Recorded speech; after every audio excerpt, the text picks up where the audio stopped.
For the past couple of months, I've been having this strange experience where person after person, independent of each other, from AI labs, from government, has been coming to me and saying, it's really about to happen. Artificial general intelligence, AGI. AGI. It is really the holy grail of AI. AI systems that are better than almost all humans at almost all tasks. And before they thought, maybe it'd take 5 or 10 years, 10 or 15 years. Now they believe it's coming inside of 2 to 3 years. A lot of people don't realize that AI is going to be a big thing. Inside Donald Trump's second term. And I think they're right. And we're not prepared, in part because it's not clear what it would mean to prepare. We don't know how labor markets will respond. We don't know which country is going to get there first. We don't know what it will mean for war. We don't know what it will mean for peace. And as much as there is so much else going on in the world to cover, I do think there's a good chance that when we look back on this era in human history, this will have been the thing that matters. This will have been the event horizon, the thing that the world before it and the world after it were just different worlds. One of the people reaching out to me is Ben Buchanan, who was the former special advisor for artificial intelligence in the Biden White House. He was at the nerve center of what policy we have been making in recent years. But there's now been a profound changeover in administrations. And the new administration has a lot of people with very, very, very strong views on AI. So what are they going to do? What kinds of decisions are going to need to be made? And what kinds of thinking do we need to start doing now to be prepared for something that virtually everybody who works in this area is trying to tell us as loudly as they possibly can is coming? As always, my email, ezrakleinShow@nytimes.com. Ben Buchanan, welcome to the show. Thanks for having me. So you gave me a call after the end of the Biden administration, and I got a call from a lot of people in the Biden administration who wanted to tell me about all the great work they did. And you sort of seemed to want to warn people about what you now thought was coming. What's coming? I think we're going to see extraordinarily capable AI systems. I don't love the term artificial general intelligence, but I think that will fit in the next couple of years, quite likely during Donald Trump's presidency. And I think there's a view that this has always been something of corporate hype or speculation. And I think one of the things I saw in the White House when I was decidedly not in a corporate position was trend lines that looked very clear. And what we tried to do under the president's leadership was get the U.S. government and our society ready for these systems. Before we get into what it would mean to get ready, what does it mean? Yeah. When you say extraordinarily capable systems, capable of what? The sort of canonical definition of AGI, which again is a term I don't love, is a system. It'll be good if every time you say AGI, you caviat that you dislike the term. It's good. It'll sink in, right? Yeah, people really enjoy that. I'm trying to get it in the training data, Ezra. A canonical definition of AGI is a system capable of doing almost any cognitive task a human can do. I don't know that we'll quite see that in the next 4 years or so, but I do think we'll see something like that, where the breadth of the system is remarkable, but also its depth, its capacity to go and really push, in some cases exceed human capabilities, kind of regardless of the cognitive discipline. Systems that can replace human beings in cognitively demanding jobs. Yeah, or key parts of cognitively demanding jobs, yeah. I will say I am also pretty convinced we're on the cusp of this. So I'm not coming at this as a skeptic, but I still find it hard to mentally live in the world of it. So do I. So I used Deep Research recently, which is a new OpenAI product. It's sort of on their more pricey tiers, so most people I think have not used it. But it can build out something that's more like a scientific analytical brief in a matter of minutes. And I work with producers on the show. I hire incredibly talented people to do very demanding research work. And I asked it to do this report on the tensions between the Madisonian constitutional system and the sort of highly polarized nationalized parties we now have. And what it produced in a matter of minutes was, I would at least say, the median of what any of the teams I've worked with on this could produce within days. I've talked to a number of people at firms that do high amounts of coding, and they tell me that, by the end of the year, by the end of next year, they expect most code will not be written by human beings. I don't really see how this cannot have labor market impact. I think that's right. I'm not a labor market economist, but I think that the systems are extraordinarily capable. In some ways, I'm very fond of the quote from William Gibson, "The future's already here, it's just unevenly distributed." And I think unless you are engaging with this technology, you probably don't appreciate how good it is today. And then it's important to recognize today is the worst it's ever going to be. It's only going to get better. And I think that is the dynamic that in the White House we were tracking, and that, again, the next White House and our country as a whole is going to have to track and adapt to in really short order. And what's fascinating to me, what I think is in some sense the intellectual through line for almost every AI policy we considered or implemented, is that this is the first revolutionary technology that is not funded by the Department of Defense, basically. And if you go back historically, last 100 years or so, nukes, space, early days of the internet, early days of the microprocessor, early days of large-scale aviation, radar, GPS, the list is very, very long. All of that tech is fundamentally comes from DoD money. But the central government role gave the Department of Defense and the U.S. government an understanding of the technology that by default it does not have an AI, and it also gave the U.S. government a capacity to shape where that technology goes, that by default we don't have an AI. There are a lot of arguments in America about AI. The one thing that seems not to get argued over, that seems almost universally agreed upon, and is the dominant, in my view, controlling priority in policy, is that we get to AGI, a term I've heard you don't like, before China does. Why? I do think there are profound economic and military and intelligence capabilities that would be downstream of getting to AGI or transformative AI.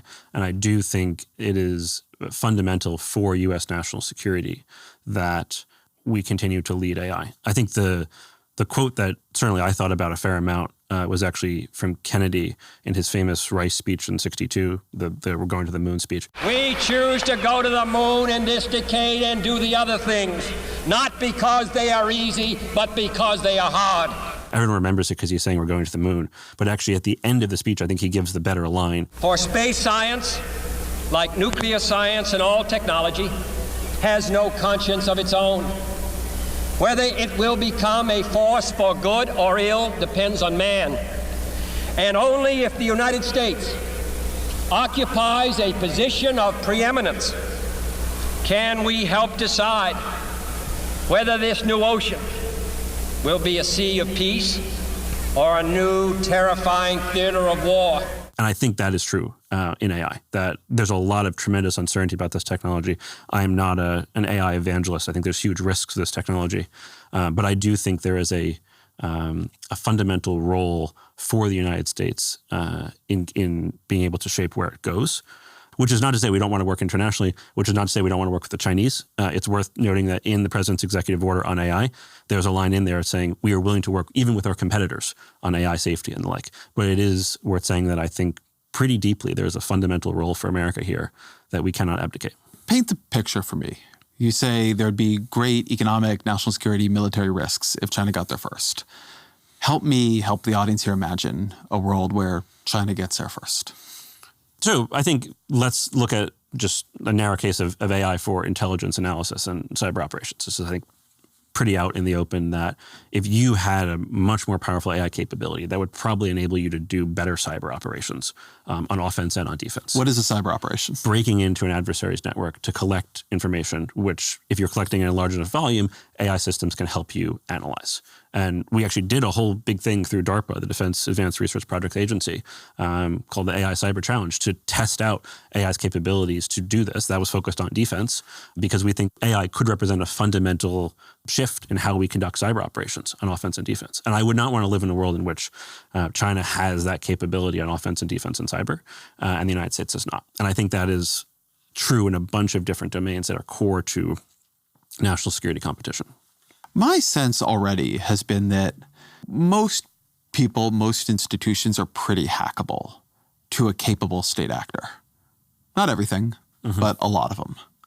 And now both the state actors are going to get better at hacking, and they're going to have much more capacity to do it in the sense that you can have many more AI hackers than you can human hackers. Are we just about to enter into a world where we are just much more digitally vulnerable as normal people? And I'm not just talking about people who the states might want to spy on, but you will get versions of these systems that just all kinds of bad actors will have. Do you worry it's about to get truly dystopic? What we mean canonically when we speak of hacking is finding vulnerability in software, exploiting that vulnerability to get illicit access. And I think it is right that more powerful AI systems will make it easier to find vulnerabilities and exploit them and gain access. And that will yield an advantage to the offensive side of the ball. I think it is also the case that more powerful AI systems on the defensive side will make it easier to write more secure code in the first place, reduce the number of vulnerabilities that can be found, and to better detect the hackers that are coming in. We tried as much as possible to shift the balance towards the defensive side of this. But I think it is right that in the coming years here, this sort of transition period we've been talking about, that there will be a period in which sort of older legacy systems that don't have the advantage of the newest AI defensive techniques or software development techniques will on balance be more vulnerable to a more capable offensive actor. The flip of that is the question, which I know a lot of people worry about, which is the security of the AI labs themselves. Yeah. It is very, very, very valuable for another state to get the latest OpenAI system. And, you know, the people at these companies, and I've talked to them about this, on the one hand, know this is a problem. And on the other hand, it's really annoying to work in a truly secure way. I've worked in the SCIF for the last 4 years, a secure room where you can't bring your phone and all of that. That is annoying. There's no doubt about it. How do you feel about that vulnerability right now? Of AI labs? Yeah. I worry about it. I think there's a hacking risk here. I also, if you hang out in the right San Francisco house party, they're not sharing the model, but they are talking to some degree about the techniques they use and the like, which have tremendous value. I do think it is a case to come back to this kind of intellectual through line of this is national security relevant technology, maybe world-changing technology that's not coming from the auspices of the government and doesn't have the kind of government imprimatur of security requirements. That shows up in this way as well. We, in the National Security Memorandum, the president's side, tried to signal this to the labs and tried to say to them, we're, as the U.S. government, want to help you in this mission. This was signed in October of 2024, so there wasn't a ton of time for us to build on that. But I think it's a priority for the Trump administration, and I can't imagine anything that is more nonpartisan than protecting American companies that are inventing the future. There's a dimension of this that I find people bring up to me a lot and is interesting, is that processing of information. So compared to, spy games between the Soviet Union and the United States, we all just have a lot more data now. Mm-hmm. We have all the satellite data. Mm-hmm. Obviously we will not eavesdrop on each other, but obviously we eavesdrop on each other and have all these kinds of things coming in. And I'm told by people who know this better than I do that there's just a huge choke point of human beings and their, currently fairly rudimentary programs analyzing that data. And that there's a view that what it would mean to have these truly intelligent systems that are able to inhale that and do pattern recognition is a much more significant change in the balance of power than people outside this understand. Yeah, I think we were pretty public about this. And the president signed a national security memorandum, which is basically the national security equivalent of an executive order that says this is a fundamental area of importance for the United States. I don't even know the amount of satellite images that the United States collects every single day, but it's a huge amount. And we have been public about the fact that we simply do not have enough humans to go through all of this satellite imagery, and it would be a terrible job if we did.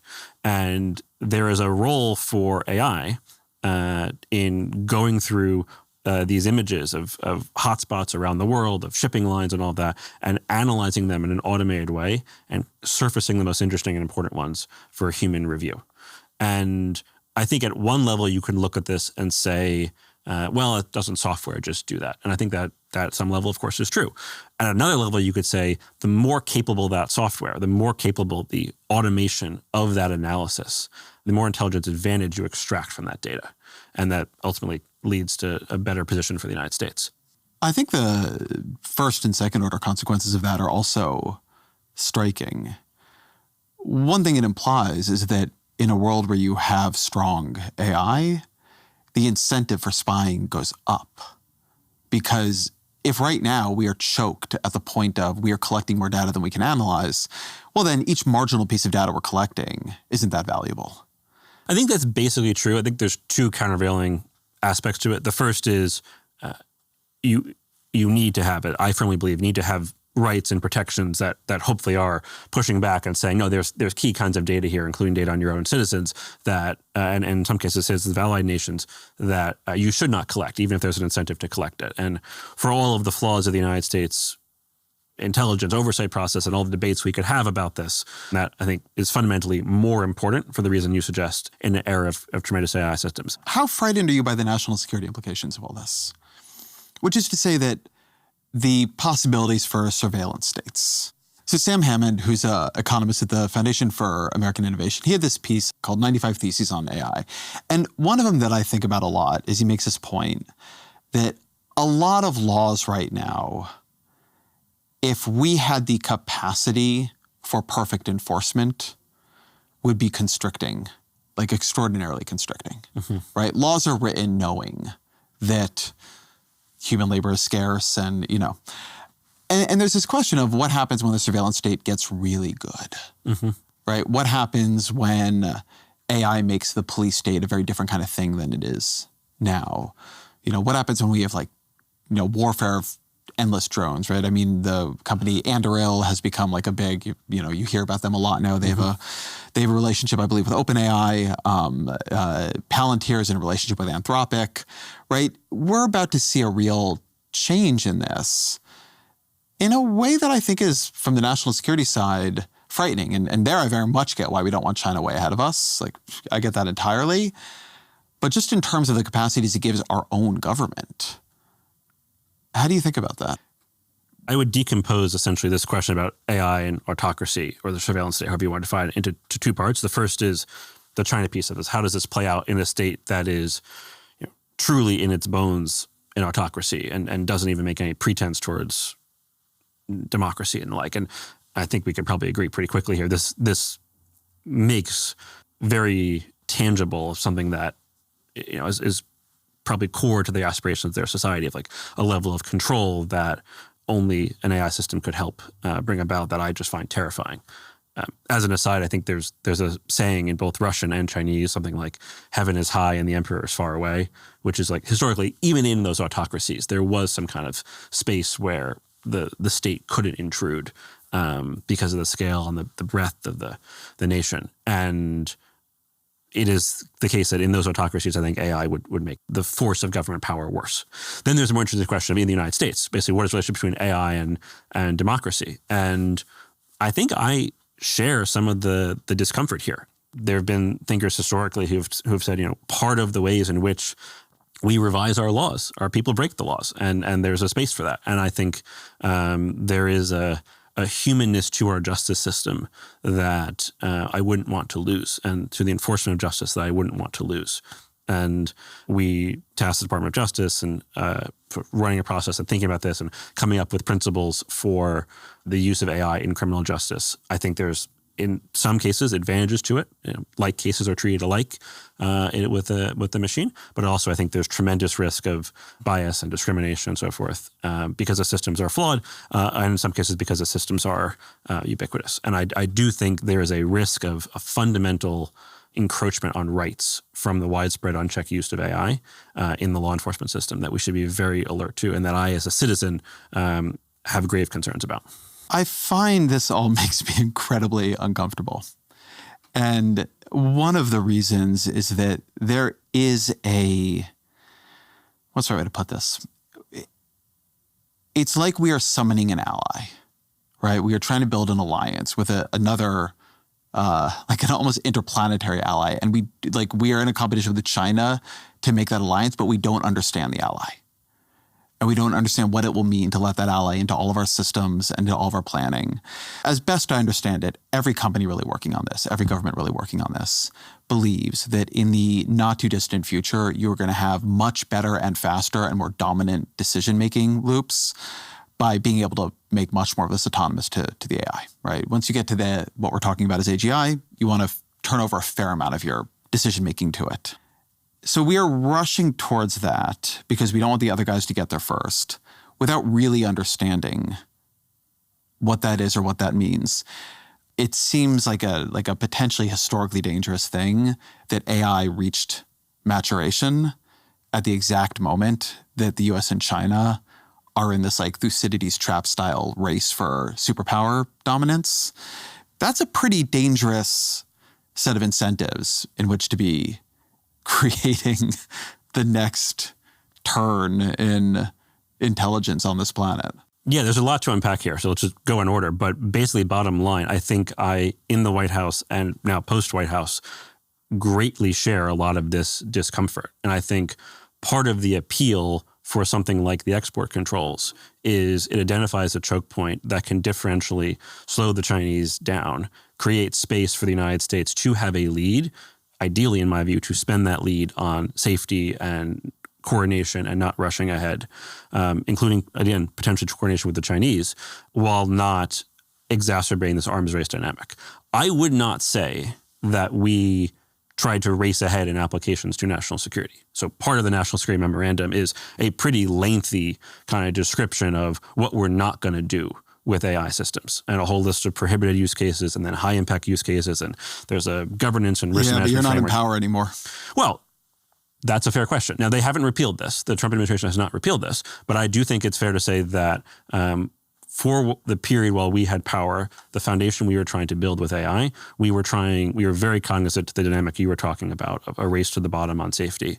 And we were trying to guard against it, even as we tried to assure a position of U.S. preeminence. Is there anything to the concern that by treating China as such an antagonistic competitor on this, who we will do everything, including export controls on advanced technologies, to hold them back, that we have made them into a more intense competitor? I mean,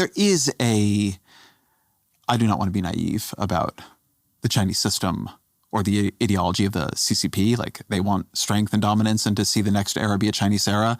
So maybe there's nothing you can do about this.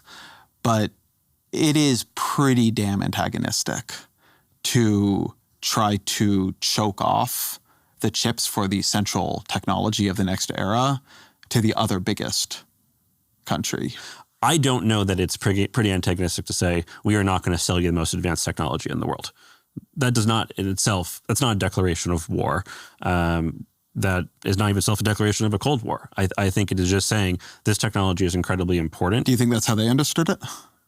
This is more academic than you want, but my academic research when I started as a professor was basically on the Thucydides trap, or what in academia we call a security dilemma, of how nations misunderstand each other. So I'm sure the Chinese and the United States misunderstand each other at some level in this area. But I think the plain reading of the facts is that not selling chips to them, I don't think, is a declaration of war. But I don't think they do misunderstand us. I mean, maybe they see it differently, but I think you're being a little, look, I'm aware of how politics in Washington works. I've talked to many people during this. I've seen the turn towards a much more confrontational posture with China. I know that Jake Sullivan and President Biden, wanted to call this strategic competition and not a new Cold War. And I get all that. I think it's true.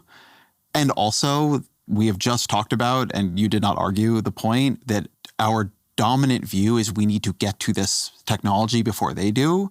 I don't think they look at this like, nobody would ever sell us the top technology. I think they understand what we're doing here. To some degree, I don't want to sugarcoat this. I'm sure they do see it that way. On the other hand, we set up a AI dialogue with them. And, I flew to Geneva and met them, and we tried to talk to them about AI safety and the like. So I do think in an area as complex as AI, you can have multiple things be true at the same time. I don't regret for a second the export controls. And I think, frankly, we are proud to have done them when we did them, because it has helped ensure that here we are a couple of years later, we retain the edge in AI, for as good as and talented as DeepSeek is. What made DeepSeek such a shock, I think, to the American system was here's a system that appeared to be trained on much less compute for much less money, that was competitive at a high level with our frontier systems. How did you understand what DeepSeek was and what assumptions it required that we rethink or don't? Yeah, let's just take one step back, so we're tracking the history of DeepSeek here. So we'd been watching DeepSeek in the White House since November of 23 or thereabouts, when they put out their first coding system. And there's no doubt that the DeepSeek engineers are extremely talented. And they got better and better at their systems throughout 2024. We were heartened when their CEO said, I think the biggest impediment to what DeepSeek was doing was not their inability to get money or talent, but their inability to get advanced chips. Clearly, they still did get some chips some they bought legally, some they smuggled, so it seems. And then in December of 24, they came out with a system called version 3, DeepSeek version 3, which actually I think is one that should have gotten the attention. It didn't get a ton of attention, but it did show they were making strong algorithmic progress in basically making systems more efficient. And then in January of 25, they came out with a system called R1. R1's actually not that unusual. No one would expect that to take a lot of computing power. It just is a reasoning system that extends the underlying V3 system. That's a lot of nerd speak. The key thing here is when you look at what DeepSeek has done, I don't think the media hype around it was warranted, and I don't think it changes the fundamental analysis of what we are doing. They still are constrained by computing power. We should tighten the screws and continue to constrain them. They're smart. Their algorithms are getting better, but so are the algorithms of U.S. companies. And this, I think, should be a reminder that the chip controls are important. China is a worthy competitor here, and we shouldn't take anything for granted. But I don't think this is a time to say the sky is falling or the fundamental scaling laws have broken. Where do you think they got their performance increases from? They have smart people. There's no doubt about that. We read their papers. They're smart people who are doing exactly the same kind of algorithmic efficiency work that companies like Google and Anthropic and OpenAI are doing. One common argument I heard on the left, Lena Khan made this point actually in our pages, was that this proved our whole paradigm of AI development was wrong. That we were seeing we did not need all this compute. We were seeing we did not need these giant mega companies. That this was showing a way towards like a decentralized, almost solar punk version of AI development. And that in a sense, the American system and imagination had been captured by like these three big companies. But what we're seeing from China was that wasn't necessarily needed. We could do this on less energy, fewer chips, less footprint. Do you buy that? I think two things are true here. The first is there will always be a frontier, or at least for the foreseeable future, there'll be a frontier that is computationally and energy intensive. And our companies, we want to be at that frontier. Those companies have very strong incentive to look for efficiencies, and they all do. They all want to get every single last juice of insight from each squeeze of computation. They will continue to need to push the frontier. And I don't think there's a free lunch waiting in terms of they're not going to need more computing power and more energy for the next couple of years. And then in addition to that, there'll be a kind of slower diffusion that lags the frontier, where algorithms get more efficient, fewer computer chips are required, less energy is required. And that we need, as America, to win both those competitions. One thing that you see around the export controls, the AI firms want the export controls. When DeepSeek rocked the U.S. stock market, it rocked it by making people question NVIDIA's long-term worth. And NVIDIA very much doesn't want these export controls. So you at the White House were, I'm sure, at the center of a bunch of this lobbying back and forth. How do you think about this? Every AI chip, every advanced AI chip that gets made will get sold. The market for these chips is extraordinary right now, I think for the foreseeable future. So I think our view was we put the export controls on. Wait, but NVIDIA didn't think that. The stock market didn't think that. We put the export controls on, the first ones in October 2022. NVIDIA stock has 10x'd since then. I'm not saying we shouldn't do the export controls, but I want you to take the strong version of the argument, not the weak one. I don't think NVIDIA's CEO is wrong. That if we say NVIDIA cannot export its top chips to China, that in some mechanical way in the long run reduces the market for NVIDIA's chips. Sure. I think the dynamic is right. I'm not suggesting they're, if they had a bigger market, they could charge on the margins more. That's obviously the supply and demand here. I think our analysis was considering the importance of these chips and the AI systems they make to U.S. national security. This is a trade-off that's worth it. And NVIDIA, again, has done very well since we put the export controls out. And I agree with that. The Biden administration was also generally concerned with AI safety. I think it was influenced by people who care about AI safety. And that's created a kind of backlash from the accelerationist, or what gets called the accelerationist side of this debate. So I want to play a clip for you from Mark Andreessen, who is obviously a very significant venture capitalist, a top Trump advisor, describing the conversations he had with the Biden administration on AI and how they sort of radicalized him in the other direction. Ben and I went to Washington in May of 24, and, we couldn't meet with Biden because, as it turns out, at the time, nobody could meet with Biden. But we were able to meet with senior staff. And so we met with very senior people in the White House, in the inner core. And we basically relayed our concerns about AI. And their response to us was, yes, the national agenda on AI, as we will implement in the Biden administration and in the second term, is we are going to make sure that AI is going to be only a function of 2 or 3 large companies. We will directly regulate and control those companies. There will be no startups. This whole thing where you guys think you can just start companies and write code and release code on the internet, those days are over. That's not happening. The conversation he's describing there, were you part of that conversation? I met with him once. I don't know exactly, but I met with him once. Would that characterize the conversation he had with you? He talked about concerns related to startups and competitiveness and the like. My view on this is you look at our record on competitiveness, it's pretty clear that we want a dynamic ecosystem. So the AI executive order, which President Trump just repealed, had a pretty lengthy section on competitiveness. The Office of Management and Budget Management memo, which governs how the U.S. government buys AI, had a whole carve-out in it or a call-out in it saying we want to buy from a wide variety of vendors. The Chips and Science Act has a bunch of things in there about competition. So I think our view on competition is pretty clear. Now, I do think there are structural dynamics related to scaling laws and the like that will force things towards big companies that I think in many respects we were pushing against. And I think the track record's pretty clear of us on competition. I think the view that I understand him as arguing with, which is a view I've heard from people in the AI safety community, but it's not a view I necessarily heard from the Biden administration, was that you will need to regulate the frontier models of the biggest labs when it gets sufficiently powerful. And in order to do that, you will need there to be controls on those models. You just can't have the model weights and everything floating around so everybody can run this on, their home laptop. I think that's the tension he's getting at. It gets at a bigger tension we'll talk about in a minute, but which is how much to regulate this incredibly powerful and fast-changing technology such that on the one hand, you're keeping it safe, but on the other hand, you're not overly slowing it down or making it impossible for smaller companies to comply with these new regulations as they're using more and more powerful systems. Yeah, so in the president's executive order, we actually tried to wrestle with this question, and we didn't have an answer when that order was signed in October of 23. And what we did on the open source question in particular, and I think we should just be precise here at the risk of being academic again, what we're talking about are open weight systems. Can you just say what weights are in this context and then what open weights are?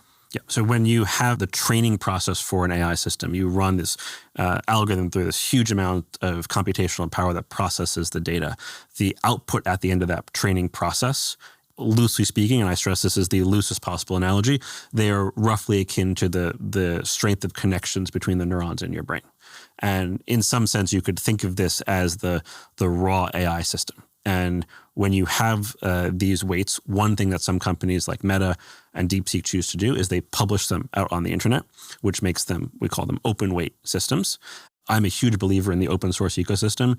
Many of the companies that publish the weights for their system do not make them open source. They don't publish the code and the like. So I don't think they should get the credit of being called open source systems at the risk of being pedantic. But open weight systems is something we thought a lot about in 23 and 24.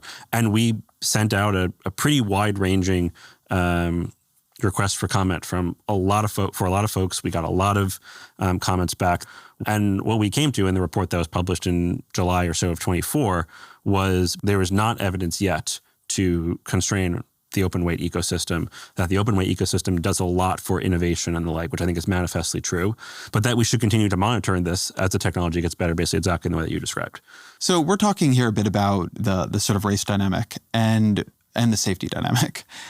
When you were getting those comments, not just on the open weight models, but also when you were talking to the heads of these labs and people were coming to you, what did they want?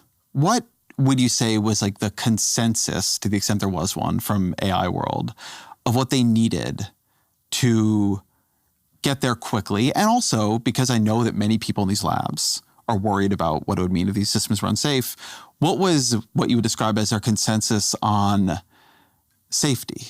I mentioned before this core intellectual insight of this technology for the first time maybe in a long time is a revolutionary one not funded by the government and its early incubator days. That was the theme from the labs, which is it was sort of a like, don't you know we're inventing something very, very powerful.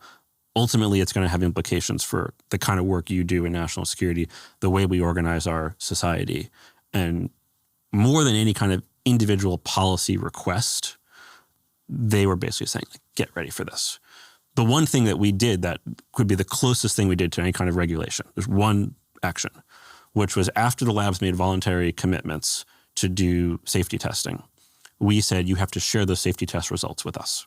And you have to help us understand where the technology is going. And that only applied really to the top couple labs. The labs never knew that was coming.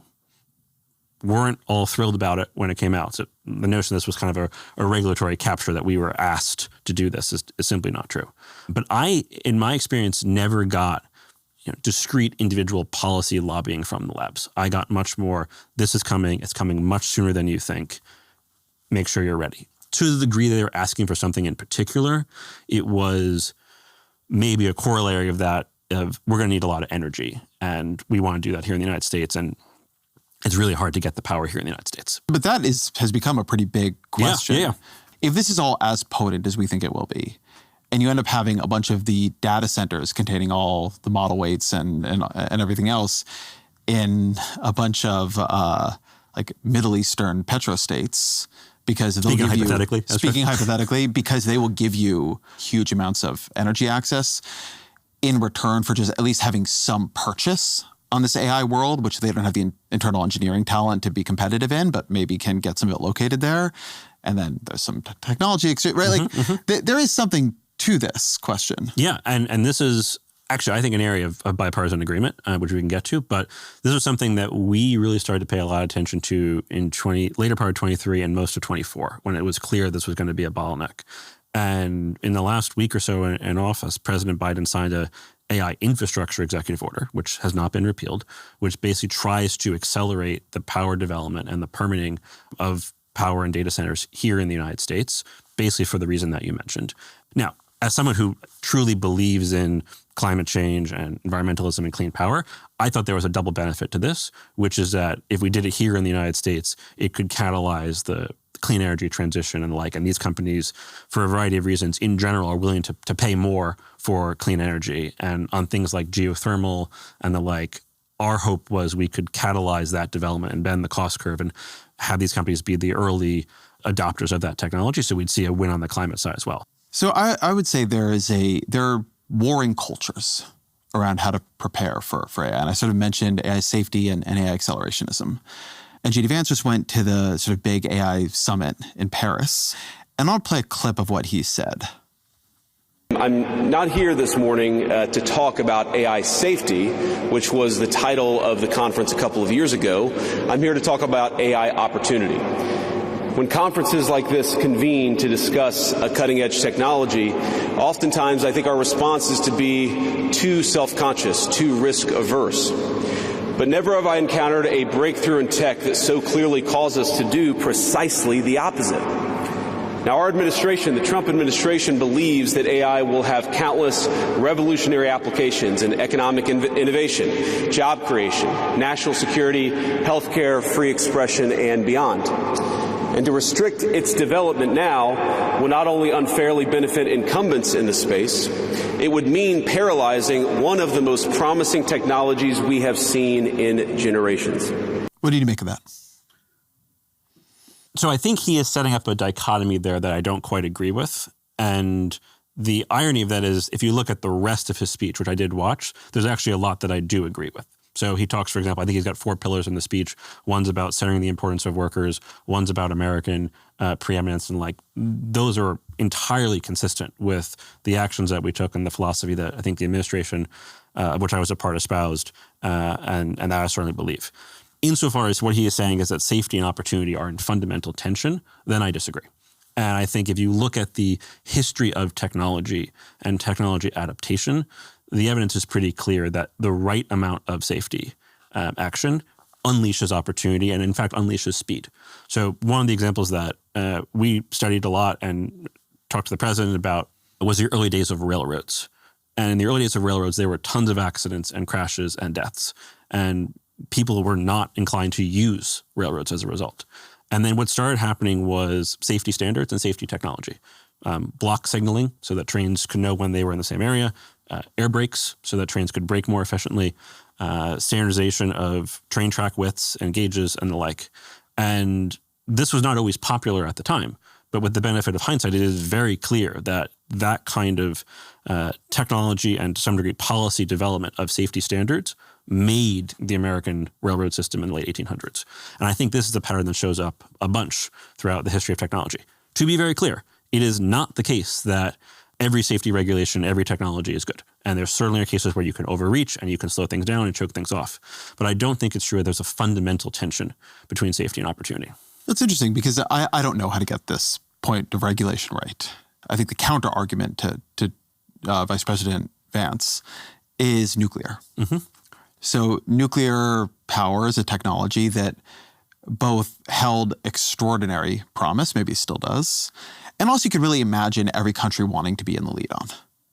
But the series of accidents, which most of them did not even have a particularly significant body count, were so frightening to people that the technology got regulated to the point that certainly all of nuclear's advocates believe it has been largely strangled in the crib from what it could be.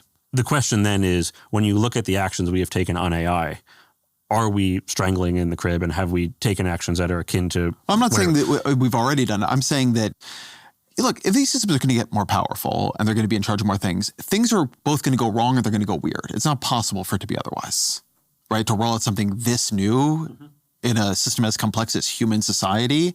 And so I think there's going to be this question of what are the regimes that make people feel comfortable moving forward from those kinds of moments? Yeah, I think that's a profound question. I think what we tried to do in the Biden administration was set up the kind of institutions in the government to do that in as clear-eyed, tech-savvy a way as possible. Again, with the one exception of the safety test results sharing, which some of the CEOs estimate costs them 1 day of employee work. We did not put anything close to regulation in place. We created something called the AI Safety Institute, purely national security focused, cyber risks, bio risks, AI accident risks, purely voluntary. And that has relationships, memorandum of understanding with Anthropic, with OpenAI, even with XAI, Elon's company. And basically, I think we saw that as an opportunity to bring AI expertise into the government, to build relationships between the public and private sector in a voluntary way. And then as the technology develops, it will be up to now the Trump administration decide what they want to do with it. I think you are quite diplomatically understating, though, what's a genuine disagreement here. And what I would say Vance's speech was signaling was the arrival of a different culture in the government around AI. There's been an AI safety culture where, and he's making this point explicitly, that we have all these conferences about what could go wrong. And he is saying, stop it. Yes, maybe things could go wrong, but instead we should be focused on what could go right. And I would say, frankly, this is like the Trump-Musk, which I think is in some ways the right way to think about the administration. Their generalized view, if something goes wrong, we'll deal with the thing that went wrong afterwards, right? But what you don't want to do is move too slowly because you're worried about things going wrong. Better to break things and fix them than have moved too slowly in order not to break them. I think it's fair to say that there is a cultural difference between the Trump administration and us on some of these things. But I also, we held conferences on what you could do with AI and the benefits of AI. We talked all the time about how you need to mitigate these risks, but you're doing so you can capture the benefits. And I'm someone who, reads an essay like Dario Amadei's, CEO of Anthropic's Machines of Loving Grace, about the upside of AI, and says there's a lot in here we can agree with. And the president's executive order said we should be using AI more in the executive branch. So I hear you on the cultural difference. I get that. But I think when the rubber meets the road, we were comfortable with the notion that you could both realize the opportunity of AI while doing it safely. And now that they are in power, they will have to decide how do they translate Vice President Vance's rhetoric into a governing policy. And my understanding of their executive order is they've given themselves 6 months to figure out what they're going to do. And I think we should judge them on what they do. Let me ask about the other side of this, because what I liked about Vance's speech is I think he's right that we don't talk enough about opportunities. But more than that, we are not preparing for opportunities. So if you imagine that AI will have the effects and possibilities that its backers and advocates hope, one thing that implies is that we're going to start having a much faster pace of the discovery or proposal of novel drug molecules of very high promise. The idea here from people I've spoken to is that AI should be able to ingest an amount of information and build sort of modeling of diseases in the human body that could get us a much, much, much better drug discovery pipeline. If that were true, then you can ask this question, well, what's the choke point going to be? And our drug testing pipeline is incredibly cumbersome. It's very hard to get the animals you need for trials, very hard to get the human beings you need for trials, right? You could do a lot to make that faster, to prepare it for a lot more coming in. And this is true in a lot of different domains, right? Education, et cetera. I think it's pretty clear that the choke points will become the difficulty of doing things in the real world. And I don't see society also preparing for that, right? We're not doing that much on the safety side, maybe because we don't know what we should do. But also on the opportunity side, this question of how could you actually make it possible to translate the benefits of this stuff very fast seems like a much richer conversation than I've seen anybody seriously having. Yeah, I think I basically agree with all of that. I think the conversation when we were in the government, especially in 23 and 24, was starting to happen. We looked at the clinical trials thing. You've read about healthcare for however long. I don't claim expertise on healthcare, but it does seem to me that we want to get to a world where we can take the breakthroughs, including breakthroughs from AI systems, and translate them to market much faster. This is not a hypothetical thing. It's worth noting, I think, quite recently, Google came out with, I think they called it co-scientist, NVIDIA and the ARC Institute, which does great work, had the most impressive bio-design model ever that has a much more detailed understanding of biological molecules. A group called Future House has done similarly great work in science. So I don't think this is a hypothetical. I think this is happening right now. And I agree with you that there's a lot that can be done institutionally and organizationally to get the federal government ready for this. I've been wandering around Washington, D.C. this week and talking to a lot of people involved in different ways in the Trump administration or advising the Trump administration, different people from different factions of, what I think is the modern right. I've been surprised how many people understand either what Trump and Musk and Doge are doing, or at least what it will end up allowing as related to AI, including people I would not really expect to hear that from, not tech right people. But what they basically say is there is no way in which the federal government as constituted 6 months ago moves at the speed needed to take advantage of this technology, either to integrate it into the way the government works or for the government to take advantage of what it can do. That we are too cumbersome, too endless interagency processes, too many rules, too many regulations. You have to go through too many people, that if the whole point of AI is that it is this unfathomable acceleration of cognitive work, the government needs to be stripped down and rebuilt to take advantage of it. And like them, hate them, what they're doing is stripping the government down and rebuilding it. And maybe they don't even know what they're doing it for, but one thing it will allow is a kind of creative destruction that you can then begin to insert AI into at a more ground level. Do you buy that? It feels kind of orthogonal from what I've observed from Doge. I mean, I think Elon is someone who does understand what AI can do, but I don't know how starting with USAID, for example, prepares the US government to make better AI policy. So I guess I don't buy it, that is the motivation for Doge. Is there something to the broader argument? And I will say I do buy not the argument about Doge, I would sort of make the same point you just made.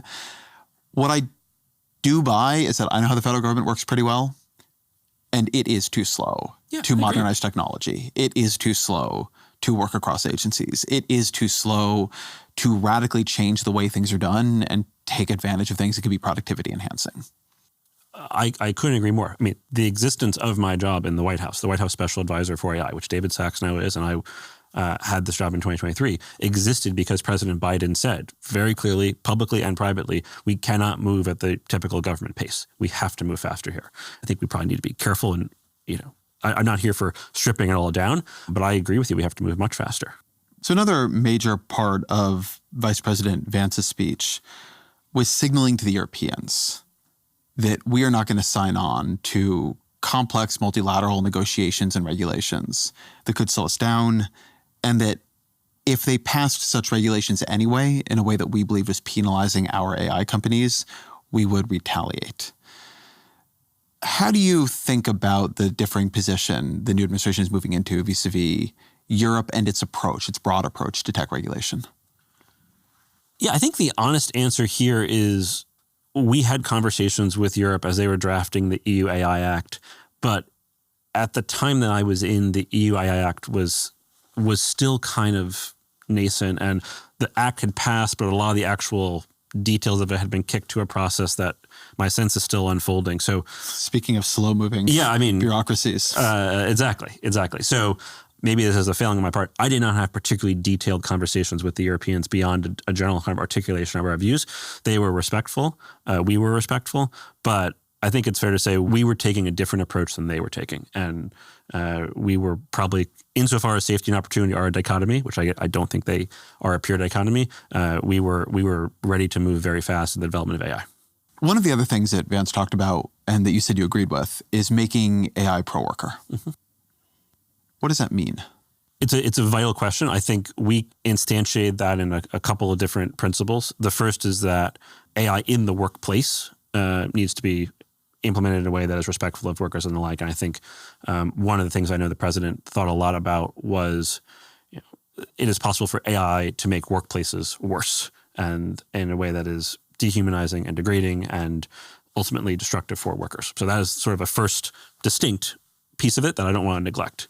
The second is, I think we want to have AI deployed across our economy in a way that increases workers' agencies and capabilities. And I think we should be honest that there's going to be a lot of transition in the economy as a result of AI.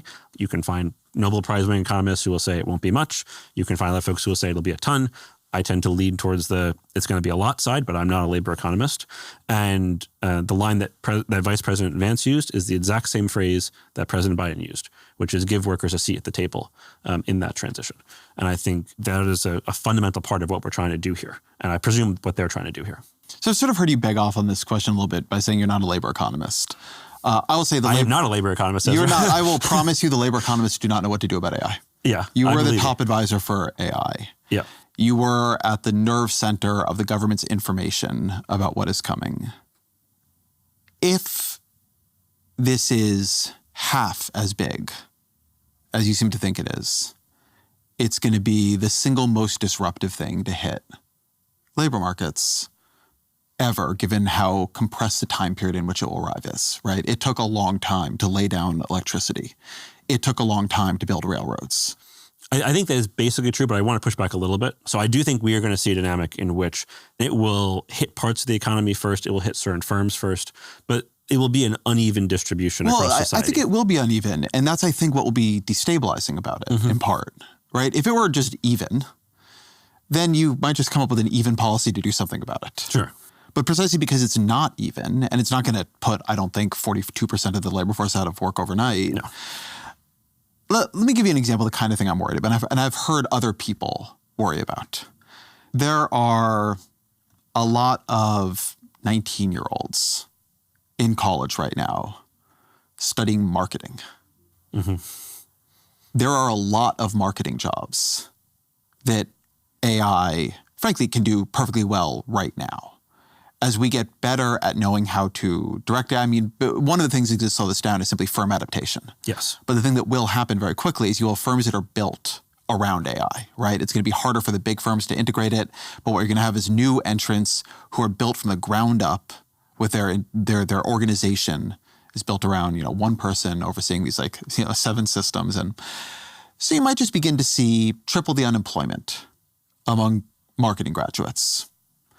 I'm not convinced you'll see that in software engineers because I think AI is going to both, take a lot of those jobs and also create a lot of those jobs because there's going to be so much more demand for software. But you could see it happening somewhere there. There's just a lot of jobs that are doing work behind a computer. And as companies absorb machines that can do work behind a computer for you, that will change their hiring. You must have heard somebody think about this. You guys must have talked about this. Yeah, we did talk to economists and try to texture this debate in 23 and 24. I think the trend line is even clearer now than it was then. I think we knew this was not going to be a 23 and 24 question.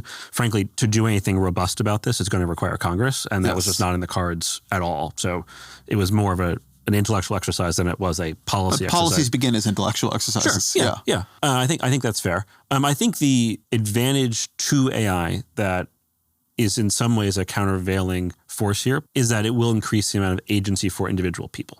So I do think we will be in a world in which the 19-year-old or the 25-year-old will be able to use a system to do things they were not able to do before.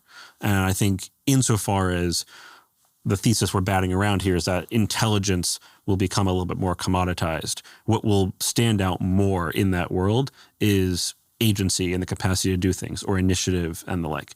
And I think that could, in the aggregate, lead to a pretty dynamic economy. And the economy you're talking about of small firms and dynamic ecosystem and robust competition, I think on balance, at an economy scale, is not in itself a bad thing.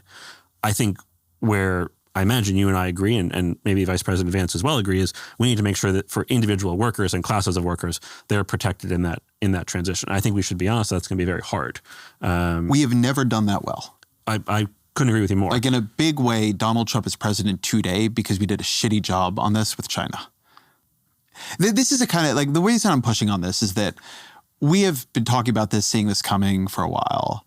And I will say that as I look around, I do not see a lot of useful thinking here. And I grant that we don't know the shape of it.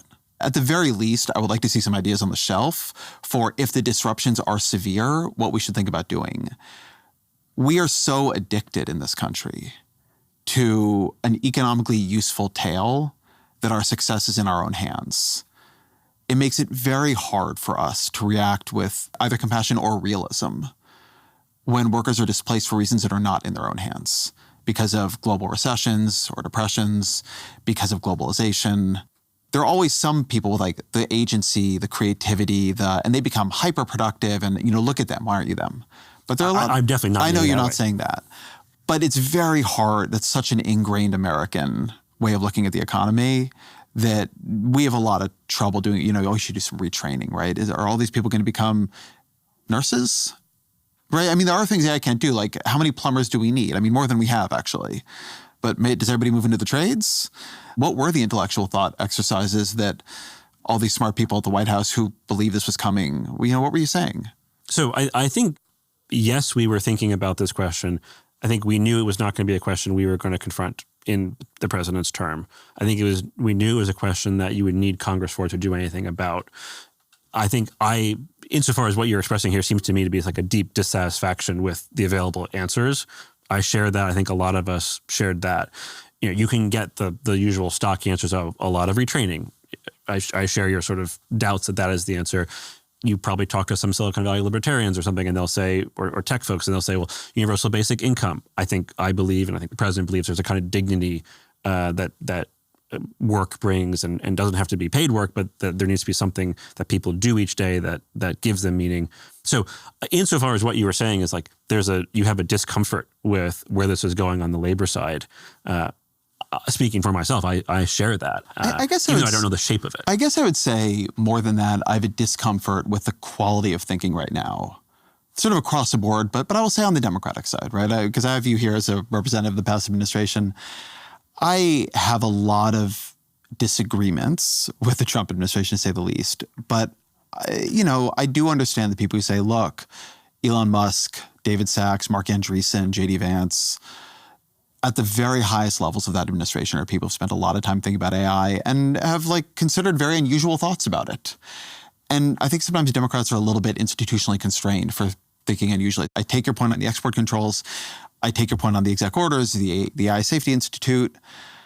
But to the extent Democrats are the party, imagine themselves to be the party of the working class, and to the extent we've been talking for years about the possibility of AI-driven displacements, yeah, when things happen, you need Congress, but you also need thinking that becomes policies that Congress do. So I guess I'm trying to push, was this not being talked about? There were no meetings. You guys didn't have Claude write up a brief of options? Well, we definitely didn't have Claude write up a brief because we had to get over government use of AI. See, but that's itself slightly damning.